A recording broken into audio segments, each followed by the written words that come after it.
எங்கள் IARS Arunraj sir. ஏன் sir, எதுக்கு சார் அரசியல்? ஐஆர்எஸ் பதவியிலே இருந்து நான் assistant commissioner of income tax அப்படி இருக்கும்போது இல்லைங்க நான் அரசியலுக்கு வந்தே ஆகுனார். சரிங்க அப்படின்னு தலைவர்கிட்ட அடிக்கடிக்கு வந்து பார்ப்பார். நான் யாருக்கும் தெரியாமல் பார்க்க வேண்டிய சூழ்நிலையாக இருக்குது. நான் ராஜினாமா பண்ணிவிட்டு நேரடியாக நான் பார்க்கணும், நான் உங்களோட கட்சியில் நான் பணியாற்றி நான் தேர்தலில் நான் நிற்கணும் அப்படின்னார். அவங்க மாமனார் மாமியார் எல்லாருமே உன்னை ஐஆர்எஸ்க்கு தான் நான் பொண்ணு கொடுத்தேன், அரசியலுக்கு நீ போவேன்னு தெரிஞ்சால் நான் கண்டிப்பாக உனக்கு பொண்ணே கொடுத்துருக்க மாட்டேன்ல நிலைமையெல்லாம் அவருக்கு வந்துச்சு. ஆனால்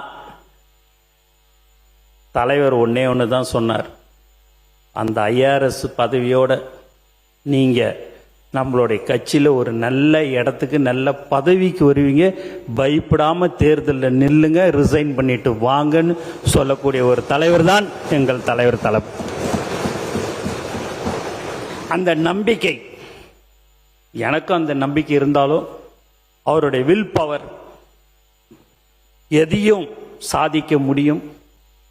எதையாவது ஒன்று சொன்னார்னா அது செய்யறதா இருந்தால் மட்டும்தான் சொல்லுவார்.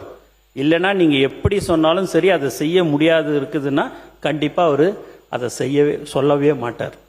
இப்போ கூட அவருடைய சிந்தனையே எதையெல்லாம் நாம் மக்களுக்கு வாக்குறுதி கொடுத்தோமோ அதை படிப்படியாக அனைத்தும் செய்து தர வேண்டும் என்ற ஒரு நல்ல எண்ணத்தில் கூடிய இருக்கிறவர் தான் எங்கள் தலைவர்.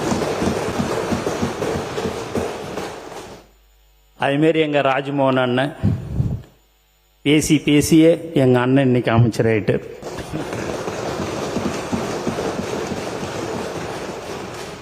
எல்லாரும் பார்க்குறாங்க கூட்டணி கட்சியில் இருக்கிறவர், என்னடா இது என்னை பற்றி எதுவுமே சொல்லலையா அன்னிட்டுன்னு.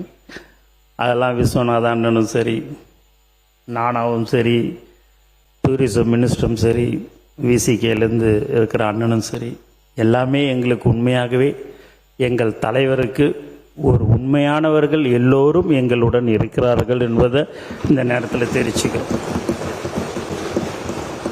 அவர் வெங்கட் சார் ரொம்ப காலமாக ட்ரெஷரராக நம்ம எங்களுடைய தலைவரோடு இருந்தார்.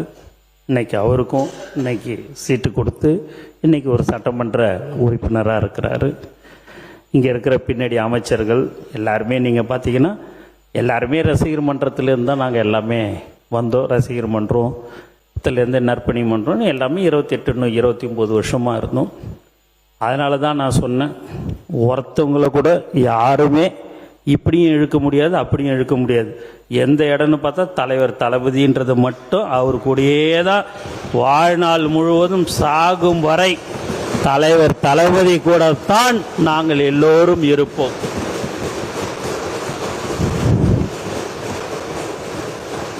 அதெல்லாம் நம்ம அதை யாரையும் நாங்கள் குற்றமாக சொல்லலை. அதை எல்லாத்தையும் விட்டு நம்ம மக்களுக்கு என்ன தேவை, மக்கள் பிரச்சனை என்ன என்றதெல்லாம் நீங்கள் ஆக்கப்பூர்வமாக எங்ககிட்ட சொல்லுங்கள். நாங்கள் எல்லாமே உங்களுக்கு செஞ்சு தர மீண்டும் நான் சொல்லிக்கொள்வது எல்லாம் இதுதான்.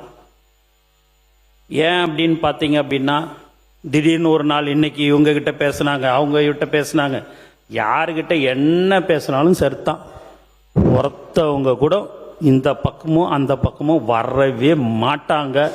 அதில் திட்டவட்டமாக சொல்லிடுறேன்.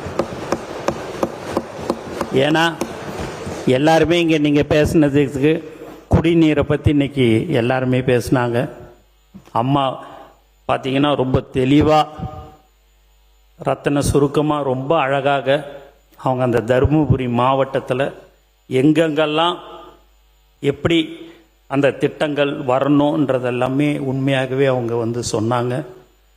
அது ஒரு கமிட்டி மாதிரியே போட்டுமா மாண்பு முதலமைச்சர் அவர்கிட்ட கலந்து பேசி, நீங்கள் நீர்வளத்தில் யார் யாருக்கெல்லாம் கிராமத்தில் தடுப்பணை கட்டணும் எதையெல்லாம் நீங்கள் சொல்கிறீங்களோ மாதத்துக்கு ஒரு தடவை என்னுடைய துறையில் உங்கள் சட்டமன்ற உறுப்பினர் அனைவரையும் அழைத்து அதற்கு என்னென்ன தீர்வுன்னு, ஏன்னா சட்டசபையில் நம்ம சொல்லி பேசிட்டு நம்ம பாட்டுன்னு போயிடுறோம், நீங்களும் நன்றின்னு சொல்லிட்டு போயிடுவீங்க. அடுத்த 6 மாதம் 7 மாதம் கழிச்சு வரும்போது நீங்கள் அதை கேட்க போது நீ அன்னைக்கு சொன்னியே நீ செஞ்சியா அப்படின்னு சொன்னால் சொல்கிறத கண்டிப்பாக செய்யணும், இல்லைன்னா எங்களுடைய முதலமைச்சர் கண்டிப்பாக எங்களை கண்டிச்சிருவார்.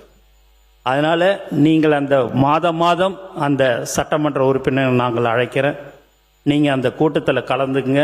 கலந்து உங்களுக்கு என்ன தேவைகளோ அங்கே சம்பந்தப்பட்ட அதிகாரிகளை வைத்து அதற்கு உடனடியாக அந்த இடத்திலேயே தீர்வு காணுவதற்குண்டான ஏற்பாடுகள் மாண்பு முதலமைச்சர் அவர்களின் அறிவுறுத்தலின்படி செய்து தரப்படும் என்று நான் உங்களோட சட்டமன்ற உறுப்பினர்களுக்கு நான் பணியுடன் தெரிவித்துக் கொள்கிறேன்.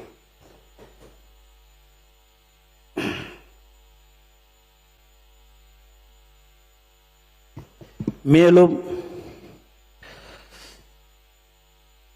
அவருடைய தலைவருடைய உழைப்பில் தான் நாங்கள் எல்லாமே இருக்கிறோம்.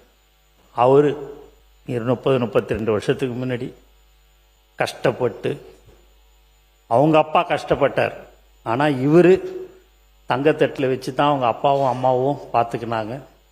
ஆனால் இன்னைக்கு காலையிலேருந்து நைட்டு வரைக்கும் சிந்தனை அங்கே ஓடுறது இங்கே ஓடுறதுன்னு ஓடிக்கொண்டே இருக்கக்கூடிய ஒரு தலைவராக எங்கள் தலைவர் தளபதி மக்களுக்காக இருக்கிறார் என்பதை தெரிவிச்சுக்கிறோம். அவருடைய உழைப்பில் தான் நாங்கள் இன்றைக்கி எல்லாமே சட்டமன்ற உறுப்பினராகவும் அமைச்சர்களாகவும் இருந்து கொண்டு இருக்கிறோம்.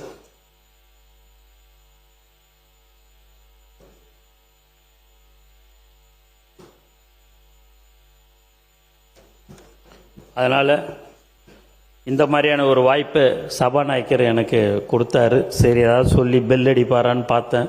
சரி, சுவாரஸ்யமாக இருக்குது, உண்மை கதை தான் சொல்லுடான்ற மாதிரி சொல்லியிருக்கிறாரு. அதுமாரி என்னுடைய முன்னாள் அமைச்சர் ஜனாப் சிஎம் அஷ்ரஃப், என்னுடைய அமலோற்பு மேல்நிலைப்பள்ளி முதல்வர் எனக்கு வாத்தியார் எஸ்ஏ லூர்சாமி மற்றும் ஜான் சார், விஷ்ணு சார், எல்லாருமே அவங்களுக்கெல்லாம் நான் கடமைப்பட்டிருக்கிறேன். எல்லாத்தோட என்னைய நான் ஒரு சாதாரண ஒரு ஆளை இன்னைக்கு ஒரு அமைச்சராக இன்னைக்கு அமைத்திருக்கிறாரு. மீண்டும் மீண்டும் எத்தனை ஜென்மம் எடுத்தாலும் தலைவரோட நான் எப்படியாவது இருப்பதற்கு என்ன வழியோ அதுதான். எத்தனை ஜென்மம் எடுத்தாலும் கடவுள்கிட்ட கேட்டுக்கிறது.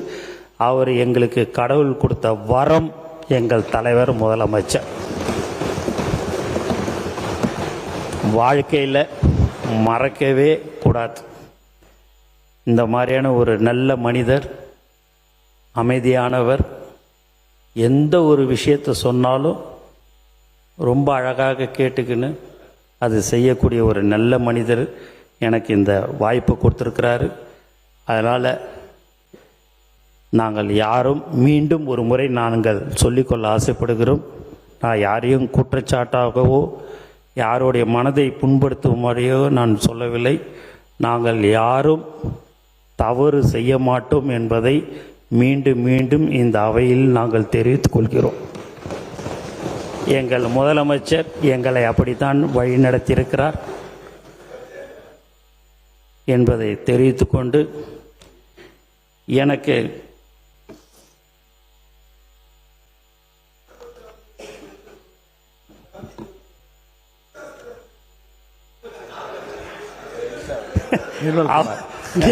நீங்க தான் இப்போ சபையில் இல்ல, மின்சாரத்துறை அமைச்சர் நல்ல அமைச்சர் தாங்க, இளைஞர் அவரும் நல்லா தாங்க பண்ண. நீங்க தான் ஃபீஸ் கேரியர் எடுத்துன்னு போயிடுறாங்க உங்க ஆளுங்க.